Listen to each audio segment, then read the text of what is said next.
Hay muertes que cierran un capítulo y otras que incendian el libro entero. Hay finales que son un susurro y otros que son un grito tan atroz que su eco perdura a través de los siglos, un espectro sonoro grabado en la piedra de los castillos y en la memoria colectiva. Hoy, nuestra crónica nos lleva a las mazmorras húmedas y fétidas del castillo de Berkeley, a una noche de finales de septiembre del año 1327. Desde la oscuridad de esa fortaleza, se dice que se elevó un alarido de agonía tan inhumano, tan desgarrador, que los aldeanos de kilómetros a la redonda se despertaron aterrados, santiguándose en la negrura de sus alcobas. Era el grito de un rey depuesto, de un ungido por Dios abandonado por todos. Era el final de Eduardo II de Inglaterra. Pero esta no es solo la historia de su muerte, es la historia de la mujer que la orquestó, una mujer que llegó a Inglaterra como una novia niña, una joya de la diplomacia llamada Isabel de Francia, Isabel la Bella, una mujer que, humillada, traicionada y marginada, se despojó de la seda para vestir la cota de malla de la venganza, transformándose en la figura que la historia recordaría con un apodo temible y feroz, la Loba de Francia.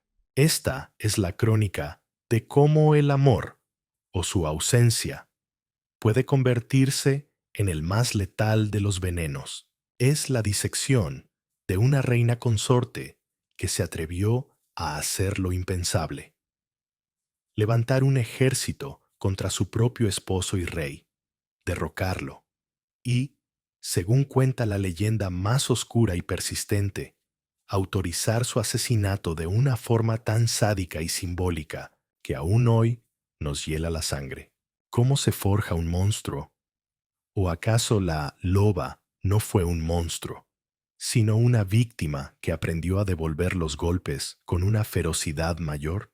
Para desentrañar el misterio del grito de Berkeley, debemos primero desandar el camino de Isabel, desde los salones dorados de París hasta los corredores sombríos del poder inglés, y preguntarnos: ¿dónde murió Isabel la Bella y dónde nació la loba que devoraría un reino?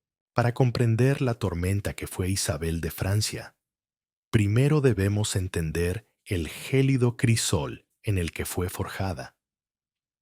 Nació alrededor de 1295 en el seno de la corte más poderosa, sofisticada y despiadada de Europa. Su padre era Felipe IV de Francia, apodado el Hermoso por su apariencia impasible y atractiva, pero conocido por sus contemporáneos y por la historia como el Rey de Hierro.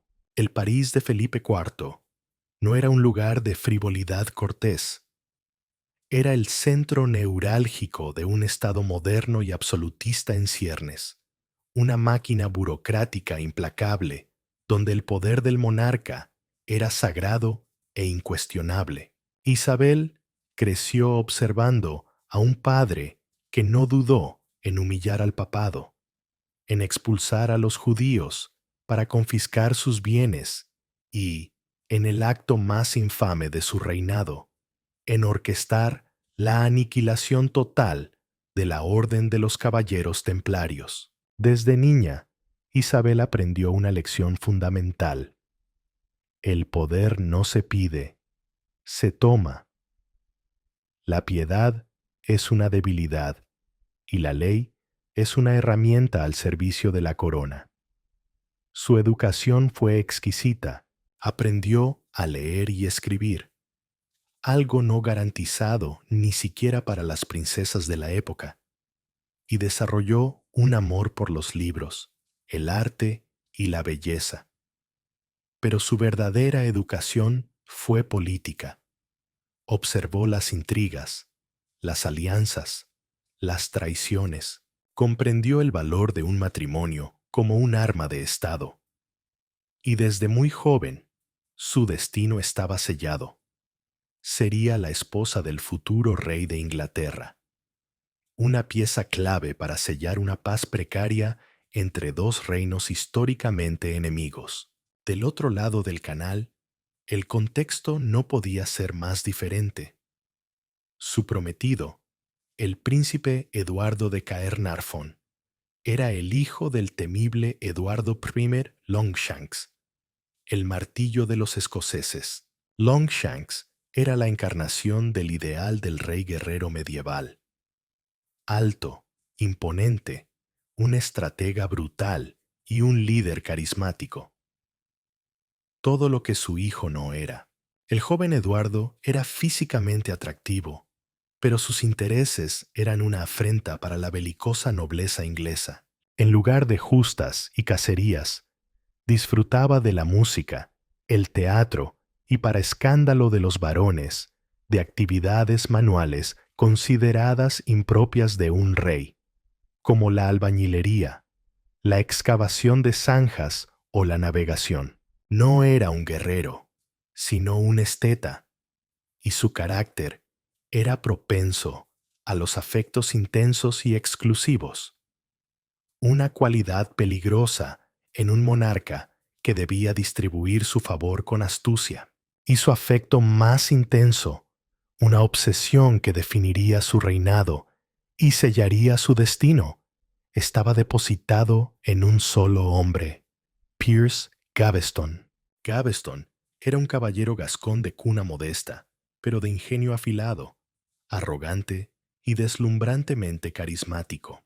Había sido compañero del príncipe en su juventud, y el lazo entre ellos trascendía la amistad para convertirse en una devoción que excluía a todo y a todos los demás. Eduardo I, viendo con horror esta relación, había exiliado a Gaveston, haciéndole jurar a su hijo, en su lecho de muerte, que nunca lo traería de vuelta. Fue lo primero que Eduardo II hizo al convertirse en rey en 1307. En enero de 1308, una Isabel de apenas 12 años, descrita por los cronistas como la mujer más bella de su tiempo, cruzó el canal para su boda. La ceremonia en Boulogne fue un despliegue de opulencia, pero ya en el banquete nupcial, los presagios oscuros se materializaron. El rey Eduardo apenas prestó atención a su joven esposa.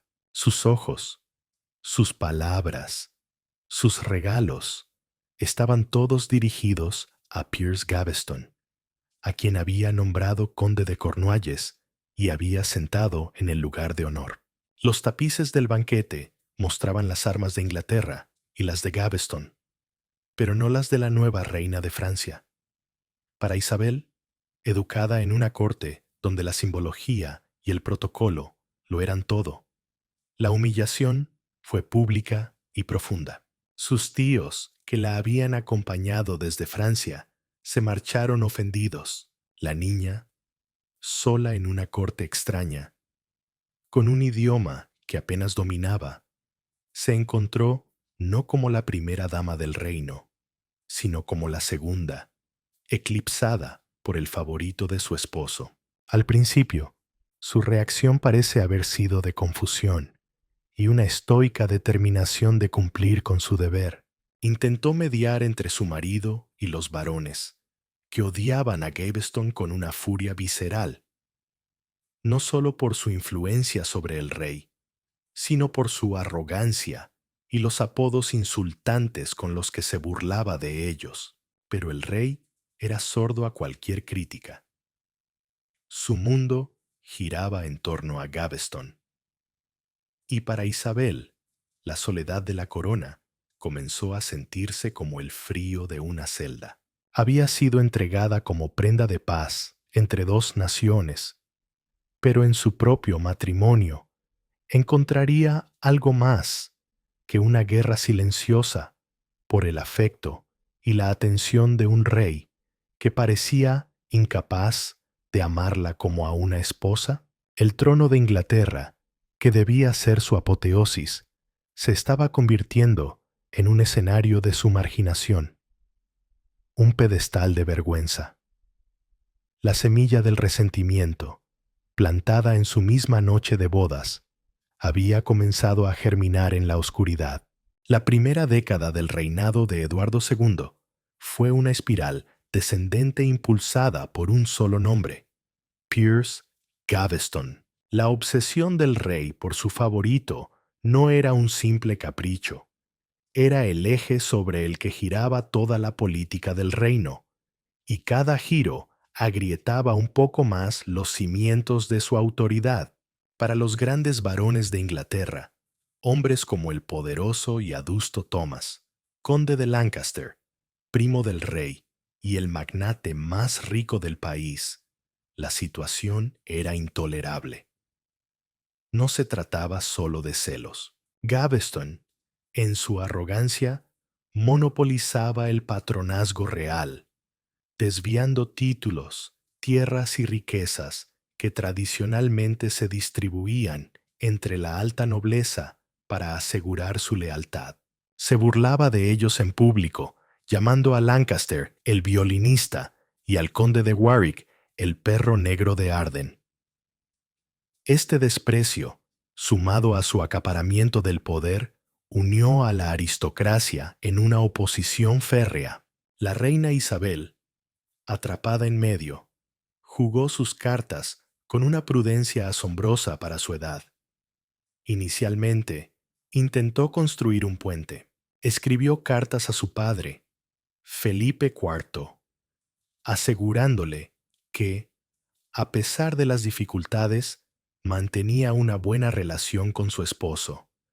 Una ficción diplomática para evitar un conflicto internacional. Públicamente, se esforzó por mantener la dignidad de su posición. En 1312 cumplió con su deber dinástico más importante. Dio a luz a un heredero varón, el futuro Eduardo III. Este nacimiento debería haber consolidado su posición, pero incluso este logro fue eclipsado por el drama de Gaveston. La presión de los varones se materializó en las ordenanzas de 1311, un documento radical que imponía un consejo baronial para supervisar al rey y exigía el exilio perpetuo de Gaveston.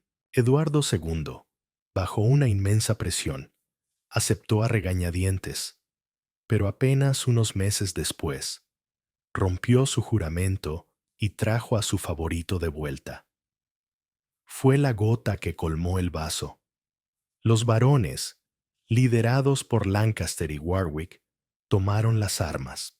En junio de 1312, capturaron a Gaveston en el castillo de Scarborough.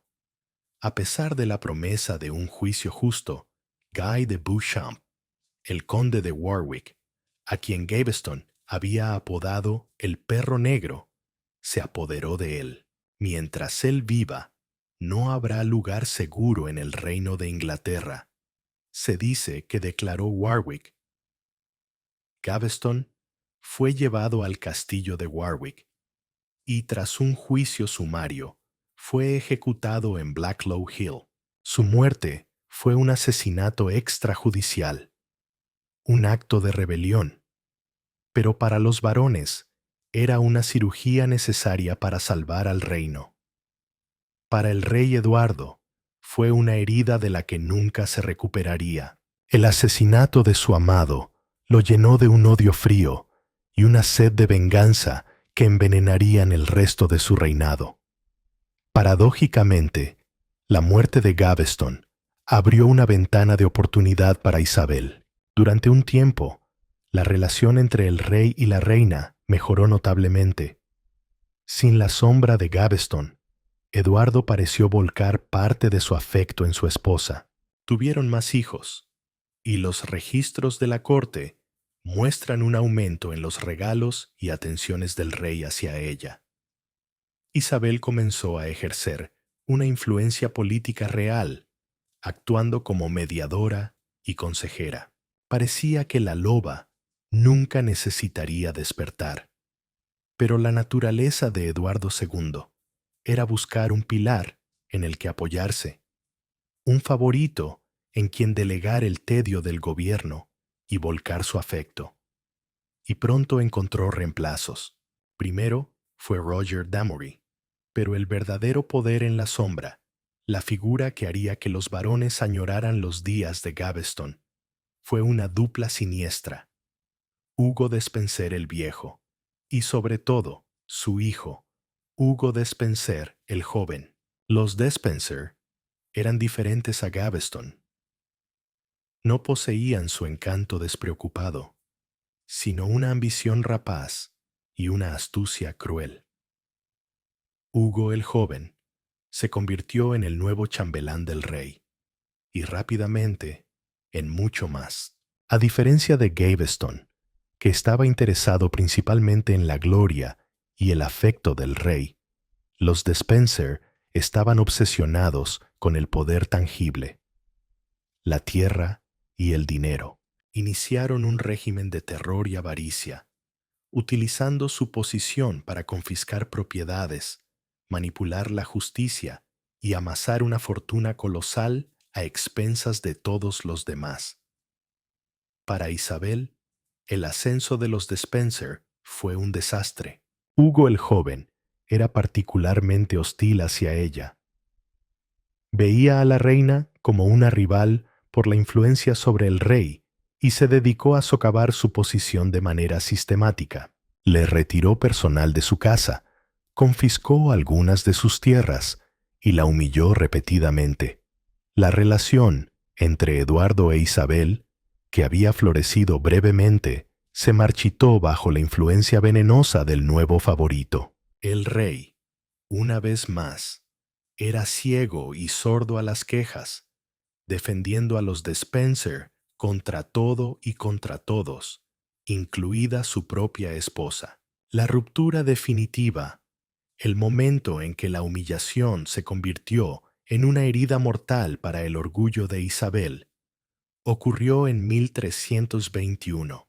Estando de peregrinaje, la reina intentó alojarse en el castillo de Leeds, una de sus propias propiedades que había sido confiada a un varón leal a los Despenser. Se le negó la entrada. Peor aún, los arqueros del castillo dispararon contra su séquito, matando a varios de sus sirvientes.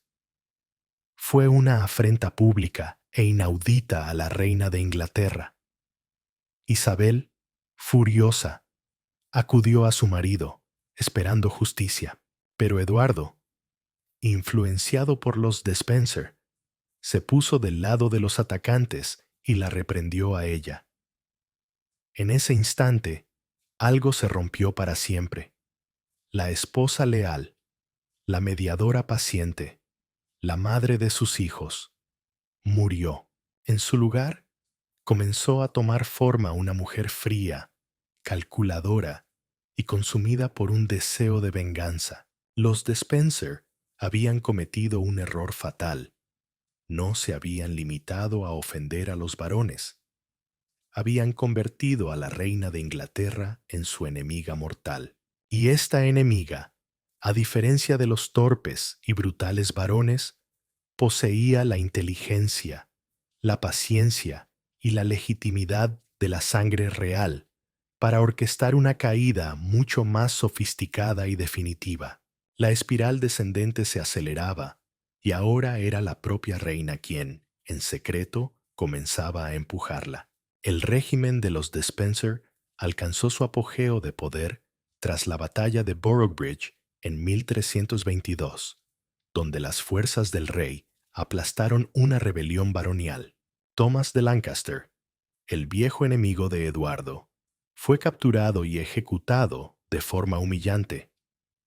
Con la oposición interna aniquilada, nada parecía interponerse en el camino de Eduardo y sus favoritos. Se desató una tiranía sin precedentes. Las tierras de los rebeldes fueron confiscadas, sus familias perseguidas. La justicia se convirtió en una farsa al servicio de la codicia de los Despenser. E Isabel, la reina, fue tratada cada vez más como una prisionera en su propia corte. La situación era opresiva, asfixiante.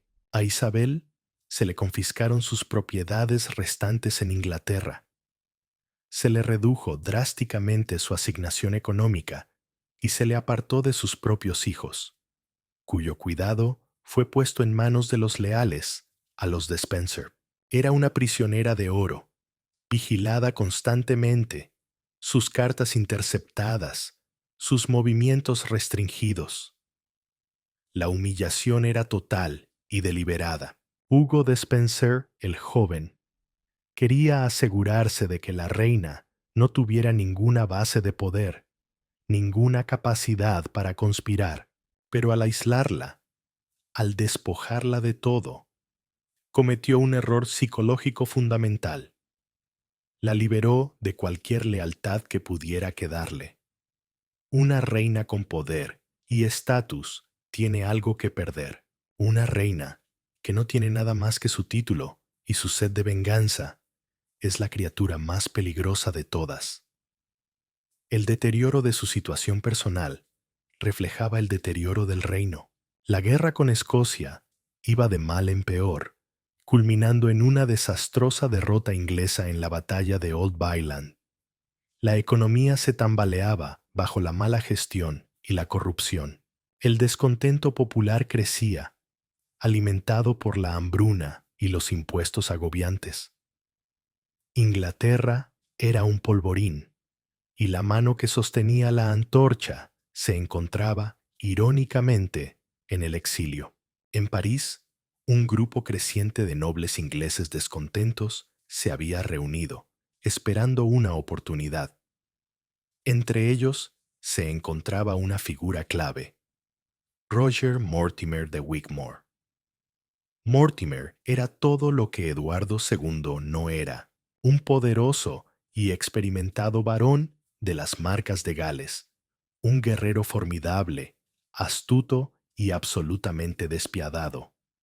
Había sido uno de los líderes de la rebelión contra los de Spencer y tras su derrota había sido encarcelado en la Torre de Londres. En un audaz escape que se convirtió en leyenda, drogó a sus guardias y huyó a Francia en 1323. Allí se convirtió en el imán para todos los enemigos del régimen de los de Spencer, la oportunidad para que estas dos corrientes de descontento, la reina prisionera y el varón exiliado, se unieran. Llegó de la mano de la diplomacia. En 1324 estalló una guerra entre Inglaterra y Francia por el ducado de Gascuña. El hermano de Isabel, el rey Carlos IV de Francia, invadió el territorio. Eduardo II, inepto como comandante militar y temeroso de dejar el país en manos de sus enemigos, se encontró en un callejón sin salida. Fue entonces cuando Hugo de Spencer, en un acto de arrogancia que sellaría su destino, tuvo una idea que creyó brillante: enviar a la reina Isabel a Francia para negociar la paz con su hermano. ¿Quién mejor que ella para mediar? Creían que, controlando a sus hijos y sus tierras en Inglaterra, la tendrían bajo su poder. La dejarían ir, negociaría un tratado favorable a los de Spencer y luego regresaría, dócil y obediente. Fue el mayor error de cálculo de sus vidas. En marzo de 1325, Isabel de Francia partió hacia su tierra natal. En el momento en que sus pies tocaron suelo francés, dejó de ser una víctima para convertirse en la protagonista de su propio destino. Libre del ambiente opresivo de la corte inglesa, se transformó. Rodeada por el apoyo de su hermano y la admiración de la corte francesa, recuperó su confianza y su carisma. Rápidamente negoció un acuerdo de paz, pero con una condición crucial. Para ratificarlo, el heredero al trono inglés, el joven príncipe Eduardo, debía viajar a Francia para rendir homenaje a Carlos IV por las tierras de Gascuña. Eduardo II y los de Spencer, desesperados por evitar una guerra a gran escala, cayeron en la trampa. En septiembre de 1325, el príncipe Eduardo, de 12 años, llegó a París. En ese momento, Isabel tenía en su poder la pieza más importante del tablero, el futuro rey de Inglaterra. Con el heredero a su lado, se negó a regresar a Inglaterra. Lanzó un desafío público y devastador. En un manifiesto que circuló por todas las cortes de Europa, declaró que no volvería mientras el traidor Hugo de Spencer permaneciera junto al rey. Afirmó que temía por su vida y que su matrimonio había sido destruido por este enemigo de todo el reino. Fue una declaración de guerra. Y en París encontró al general que la lideraría. Isabel de Francia y Roger Mortimer se convirtieron en amantes. Si su relación fue una alianza política cimentada por la pasión o un amor genuino que encontró una causa común, es imposible saberlo. Pero juntos eran una fuerza formidable. Ella aportaba la legitimidad de la sangre real y la figura del heredero. Él aportaba la experiencia militar, la audacia y la red de contactos entre los varones descontentos. Comenzaron a planear una invasión. El reloj para Eduardo II y los de Spencer había comenzado su cuenta atrás. En Inglaterra, el rey pasó de la incredulidad a la furia y luego al pánico. Envió cartas desesperadas, primero suplicando, luego amenazando. Escribió al Papa, a su propio hijo, a su cuñado el rey de Francia, denunciando a su esposa adúltera y a su amante traidor. Pero era demasiado tarde. Isabel y Mortimer, con el príncipe Eduardo como su estandarte, se dirigieron a los Países Bajos, donde sellaron un pacto crucial. A cambio de barcos, dinero y mercenarios, prometieron la mano del joven Eduardo a Felipa, la hija del conde de Henao. El 22 de septiembre de 1326, una pequeña flota zarpó de Holanda. A bordo viajaban la reina de Inglaterra, su amante, su hijo y un pequeño ejército de unos 1500 hombres. Parecía una apuesta suicida, pero no iban a conquistar un reino. Iban a encender una mecha. La Inglaterra de los de Spencer estaba tan podrida por dentro que solo necesitaba un empujón para derrumbarse. La loba volvía a casa y traía el infierno con ella. La invasión de Isabel y Mortimer, que debería haber sido un enfrentamiento sangriento, se convirtió en un paseo triunfal. El 24 de septiembre de 1326, su pequeña fuerza desembarcó en la costa de Suffolk. La reacción del reino fue un silencio atronador.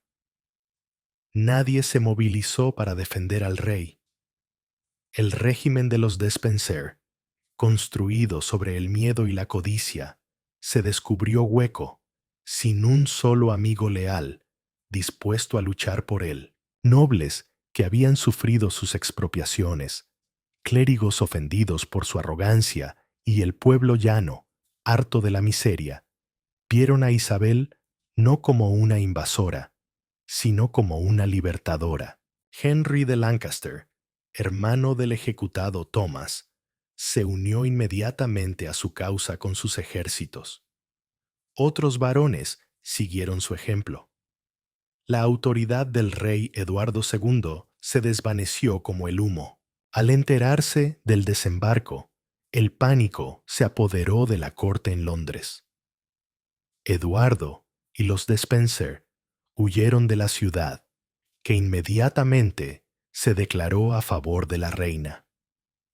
La huida fue desesperada y patética. Intentaron encontrar refugio en Gales, el bastión de poder de los de Spencer, pero una tormenta los desvió. Vagaron por el sur de Gales, perseguidos y abandonados por todos. El 26 de octubre, Hugo Despenser, el Viejo, que se había quedado defendiendo Bristol, fue capturado. Su final fue rápido y brutal. A pesar de sus 90 años, fue condenado como traidor. Lo ataron a un caballo, lo arrastraron por la ciudad desnudo y luego lo ahorcaron y decapitaron. Su cabeza fue enviada a Winchester para ser exhibida. Era solo un anticipo de la venganza que estaba por venir. Finalmente, el 16 de noviembre, cerca de Yantrisant, el rey Eduardo II y Hugo Despenser, el joven, fueron capturados.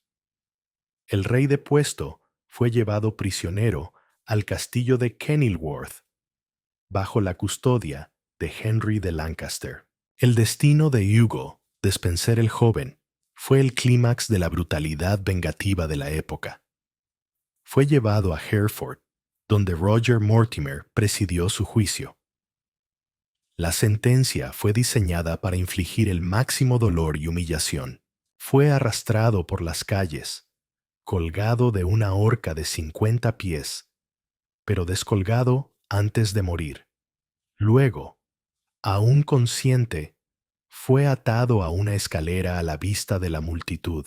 Le cortaron los genitales y los quemaron ante sus ojos, como castigo por su herejía y sodomía al corromper al rey.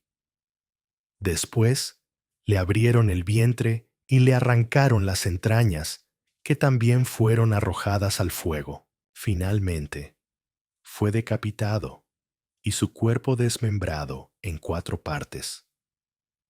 Su cabeza fue exhibida en el puente de Londres y los trozos de su cuerpo en las puertas de otras 4 ciudades. La ferocidad de la ejecución era un mensaje claro. Así terminan los enemigos de la reina y de Mortimer. Con los Despenser eliminados, quedaba el problema del rey. No podían simplemente asesinarlo. Matar a un rey ungido era un pecado mortal y un precedente peligroso. La solución fue una obra maestra de teatro político. En enero de 1327, el Parlamento se reunió en Westminster. Mortimer pronunció un discurso incendiario, enumerando los crímenes y la incompetencia de Eduardo II. La asamblea, bajo la atenta mirada de los soldados de Mortimer y los ciudadanos de Londres leales a Isabel, declaró unánimemente que Eduardo era indigno de gobernar y debía ser depuesto. Se envió una delegación a Kenilworth para obtener su abdicación. La escena fue de una humillación patética. El rey, vestido de negro, recibió a los delegados. Al escuchar la decisión del Parlamento, se derrumbó, llorando desconsoladamente. Finalmente, aceptó abdicar en favor de su hijo, Eduardo III, que sería coronado de inmediato. Políticamente, Eduardo de Caernarfon estaba muerto, pero físicamente seguía vivo. Y un rey depuesto, por muy quebrado que esté, es siempre un foco potencial para la rebelión. Inicialmente, su estancia en Kenilworth fue relativamente digna, pero Mortimer e Isabel sabían que mientras viviera, su régimen, que era en esencia una regencia en nombre del rey niño, no estaría seguro. En abril, Eduardo fue trasladado de la custodia de Lancaster, a quien consideraban demasiado blando, y puesto bajo el control de 2 hombres de confianza de Mortimer, Thomas de Berkeley y John Maltravers. Fue llevado al remoto y sombrío castillo de Berkeley, y allí comenzó su último calvario. Las crónicas posteriores, especialmente las favorables a Eduardo, pintan un cuadro de tortura psicológica y física. Se dice que lo mantuvieron en una celda húmeda, directamente encima de una fosa llena de cadáveres de animales en descomposición, con la esperanza de que los vapores pestilentes le provocaran una enfermedad mortal. Le daban comida podrida, lo mantenían despierto por la noche, lo vestían con harapos. Querían que el mundo creyera que había muerto por causas naturales, consumido por la melancolía y la enfermedad. Pero Eduardo resistió. Su constitución, a pesar de todo, era fuerte. Y mientras vivía, el peligro persistía. Hubo al menos un intento de rescate. El régimen de Mortimer e Isabel se volvía cada vez más impopular. La solución tenía que ser definitiva y, sobre todo, discreta. Se envió un mensaje cifrado desde la corte. La leyenda dice que la orden estaba contenida en una frase latina ambiguamente puntuada: Eduardum occidere nolite timere bonum est, que podía leerse como «No temáis matar a Eduardo, es bueno», o «No matéis a Eduardo, es bueno temer hacerlo». Fuese cual fuese la orden real, sus carceleros la interpretaron de la forma más letal. La noche del 21 de septiembre de 1327, la suerte de Eduardo II se agotó. Los asesinos, supuestamente dirigidos por un tal William Oakley, entraron en su celda. Sabían que no podían dejar marcas externas en el cuerpo, ya que tendría que ser exhibido para probar que no había sido víctima de violencia. Lo que supuestamente ocurrió a continuación es uno de los actos más infames de la historia de la realeza. Sujetaron al rey, depuesto boca abajo sobre su cama, cubriéndolo con un colchón o una mesa para ahogar sus movimientos y sus gritos. Luego, tomaron un cuerno de animal, le cortaron la punta y se lo introdujeron a la fuerza en el ano. A través del cuerno, insertaron un atizador de hierro, al rojo vivo sacado de un brasero. Lo empujaron profundamente en sus entrañas, quemándolo fatalmente desde dentro hacia afuera. Un método diabólicamente ingenioso, que no dejaba herida visible y que era un castigo simbólico y espantoso por su supuesta sodomía. La leyenda dice que su grito de agonía fue el que se escuchó por todo el valle de Berkeley. ¿Sucedió realmente así? Los historiadores modernos debaten. Algunos creen que es una invención propagandística posterior, diseñada para demonizar a Isabel y Mortimer. Sugieren que es más probable que fuera asfixiado con una almohada, un método más simple y efectivo. Pero el poder de la leyenda del atizador al rojo vivo ha perdurado, porque captura la esencia de la brutalidad, la venganza y la justicia poética y perversa que definió el final de Eduardo II. Real o no, esa noche, en esa celda, el rey que había amado demasiado a sus favoritos y demasiado poco a su reino, encontró su fin. La loba, finalmente, había cerrado las fauces sobre su presa. El grito de Berkeley se extinguió, pero el silencio que siguió estuvo cargado de intriga y cálculo político. El primer acto del nuevo régimen de Isabel y Mortimer fue el manejo del cadáver del rey. El 23 de septiembre de 1327 se envió una carta a los nobles del reino informando, con una estudiada solemnidad, que el exrey Eduardo de Caernarfon había fallecido por causas naturales en el castillo de Berkeley. Era la versión oficial, la mentira fundacional sobre la que se construiría su poder. Para darle credibilidad, el cuerpo de Eduardo fue embalsamado y expuesto públicamente en el castillo. Se invitó a líderes locales, tanto laicos como religiosos, a que lo inspeccionaran. Su rostro, Según los testigos, estaba contraído en una mueca de dolor, pero no había señales visibles de violencia, tal como sus asesinos habían planeado. Sin embargo, los rumores sobre la verdadera causa de la muerte comenzaron a extenderse como la pólvora. La historia del grito atroz que muchos afirmaban haber oído esa noche no se correspondía con la de una muerte pacífica por enfermedad. El cuerpo fue trasladado con gran pompa a la abadía de Gloucester, hoy Catedral de Gloucester. La elección del lugar fue estratégica. Monasterios más importantes, como Westminster o Canterbury, se habían negado a aceptar los restos del rey depuesto, temiendo la ira del nuevo régimen o la mancha de asociarse con un monarca caído en desgracia.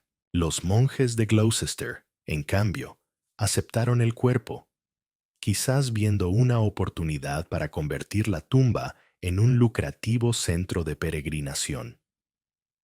El funeral, celebrado en diciembre, fue un espectáculo de hipocresía.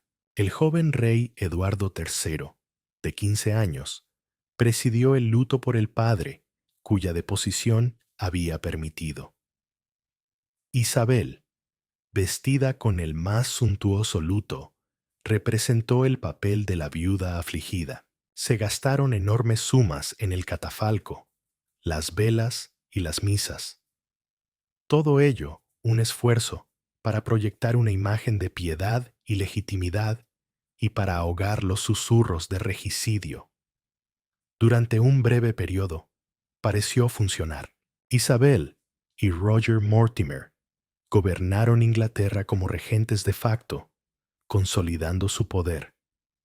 Se repartieron las tierras y títulos confiscados a los de Spencer, con Mortimer elevándose a sí mismo al casi real título de Conde de March. Gobernaron con mano de hierro, despertando el resentimiento de la misma nobleza que los había ayudado a subir. Su avaricia y arrogancia comenzaron a reflejar las de aquellos a quienes habían derrocado. Se convirtieron en los nuevos Despenser. Pero un fantasma se negaba a descansar. A pesar de la tumba sellada en Gloucester, las historias sobre la supervivencia de Eduardo II comenzaron a circular. Eran las típicas teorías conspirativas que surgen tras la muerte sospechosa de una figura importante.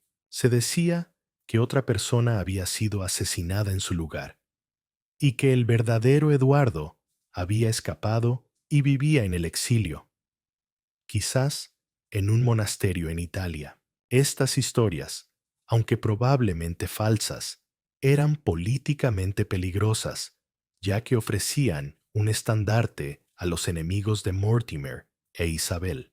Un noble, el conde de Kent, medio hermano del propio Eduardo II, se creyó estos rumores y se involucró en un complot para restaurar al rey supuestamente vivo. Mortimer, paranoico y despiadado, utilizó esto como pretexto para eliminar a un rival. Kent fue juzgado por traición y ejecutado en 1330. El acto fue tan impopular y visto como una injusticia tan flagrante que aceleró la caída del régimen.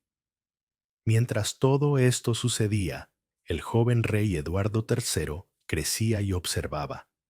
No era su padre, era un Plantagenet en la tradición de su abuelo, Longshanks, ambicioso, orgulloso y un guerrero nato. Odiaba el control que Mortimer ejercía sobre él y resentía profundamente la relación pública y escandalosa de su madre con el hombre que había humillado a su padre. A los 17 años, decidió que ya era suficiente. La noche del 19 de octubre de 1330, en el castillo de Nottingham, Eduardo III protagonizó un golpe de estado audaz y decisivo. Con un pequeño grupo de compañeros leales, utilizó un pasadizo secreto para entrar en el castillo, sorprendiendo a Mortimer en sus aposentos junto a la reina Isabel. Mortimer fue arrestado a pesar de las súplicas desesperadas de Isabel, que según la crónica de Froissart, gritó: «Buen hijo, ten piedad del gentil Mortimer». La piedad era una cualidad que ni Mortimer ni la propia Isabel habían mostrado a sus enemigos. Mortimer fue llevado a Londres, sometido a un juicio rápido, donde fue acusado de una larga lista de crímenes, incluido el asesinato del rey Eduardo II. No se le permitió defenderse. Fue condenado a la misma muerte que había infligido a Hugo de Spencer el joven: ser ahorcado, arrastrado y descuartizado. El 29 de noviembre de 1330, el hombre que había sido el amante de la reina y el gobernante de Inglaterra murió de la forma más ignominiosa. El reinado de la loba y su consorte había terminado. El caos que siguió a la muerte de Eduardo II había completado su ciclo. La venganza había engendrado más venganza, y el poder obtenido por la fuerza había sido derribado por la fuerza. Con la ejecución de Mortimer, Eduardo III tomó las riendas del poder, decidido a restaurar el honor de la corona y a forjar su propio y glorioso legado. La caída de Roger Mortimer marcó el final de la vida pública de Isabel de Francia. El poder, que había conquistado con tanta audacia y crueldad, se le escapó de las manos en una sola noche. Su hijo, el rey Eduardo III, actuó con una mezcla de firmeza y una sorprendente clemencia filial. Isabel no fue juzgada ni ejecutada. Fue despojada de su poder político y de la mayor parte de sus inmensas riquezas, pero se le permitió vivir el resto de su vida en un retiro dorado, principalmente en el castillo de Rising, en Norfolk. No fue una prisionera en el sentido estricto. Vivió con todo el lujo y la dignidad correspondientes a una reina viuda. Su hijo la visitaba regularmente y se aseguró de que no le faltara nada. Se dedicó a la religión, a la caza y a la gestión de sus propiedades restantes. Murió en 1358, a la edad de 63 años, y fue enterrada en Londres. Según sus deseos, fue sepultada con el corazón de su esposo asesinado, Eduardo II, que había guardado consigo durante 3 décadas, un gesto final de una complejidad psicológica insondable, un acto de remordimiento, de amor perdido, o la última posesión de la loba sobre su presa. El legado de Isabel, la loba de Francia, es uno de los más controvertidos y fascinantes de la historia medieval. Durante siglos, la narrativa dominante, escrita por cronistas monásticos y victorianos, la pintó como una villana unidimensional, una adúltera traidora, una Jezabel sedienta de poder que destruyó a su legítimo señor y esposo.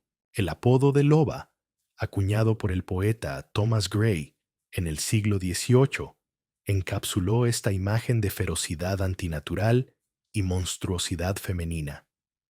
Sin embargo, en tiempos más recientes, ha surgido una reevaluación de su figura. Algunas interpretaciones feministas la ven como una víctima de un sistema patriarcal brutal que se atrevió a luchar, una mujer inteligente y capaz, atrapada en un matrimonio con un rey incompetente que la humilló y la marginó en favor de sus favoritos. Desde esta perspectiva, su rebelión no fue un acto de maldad pura, sino una lucha desesperada por la supervivencia, la dignidad y la protección de los derechos de su hijo. La verdad, como casi siempre, reside en la compleja y turbia zona gris entre estos dos extremos. Isabel no fue ni una santa ni un demonio. Fue un producto de su tiempo y de su linaje, la hija del rey de hierro, educada en la creencia del poder absoluto, que fue sometida a años de humillación. Cuando se le presentó la oportunidad, actuó con la misma crueldad y ambición que los hombres que la rodeaban. Derrocó a un tirano para, junto a su amante, convertirse en otra. El impacto de sus acciones fue profundo y duradero. La deposición y el asesinato de un rey ungido por Dios sentaron un precedente peligroso en Inglaterra que resonaría en el futuro, especialmente en el caso de Ricardo II.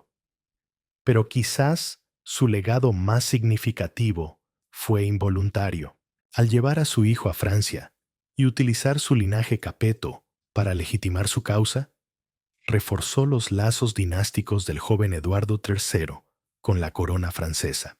Sería precisamente este reclamo, el de Eduardo III como nieto de Felipe IV a través de Isabel, el que se usaría como pretexto para iniciar la Guerra de los 100 años, un conflicto que definiría las relaciones entre Inglaterra y Francia durante más de un siglo. La loba, al devorar a su esposo, había sembrado sin saberlo las semillas de la guerra más larga de la historia de Europa.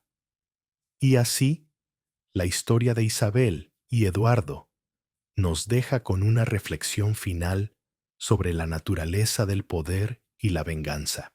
Nos obliga a mirar más allá de los mitos y los apodos para encontrar a las personas de carne y hueso, con sus heridas, sus ambiciones y sus contradicciones. Y nos deja con una pregunta persistente que flota sobre la tumba profanada de Eduardo y el lujoso retiro de Isabel. ¿Fue ella una loba por naturaleza? ¿Una criatura depredadora que siempre acechó bajo la piel de la bella? ¿O fue la crueldad y la humillación del mundo que la rodeaba lo que la obligó a afilar sus garras y enseñar sus colmillos para no ser devorada ella misma? La respuesta, quizás, se encuentra en el silencio del corazón que ella llevó consigo a la tumba, un último secreto guardado por la reina que amó, odió y destruyó, y destruyó, y destruyó, y destruyó, y destruyó, y destruyó.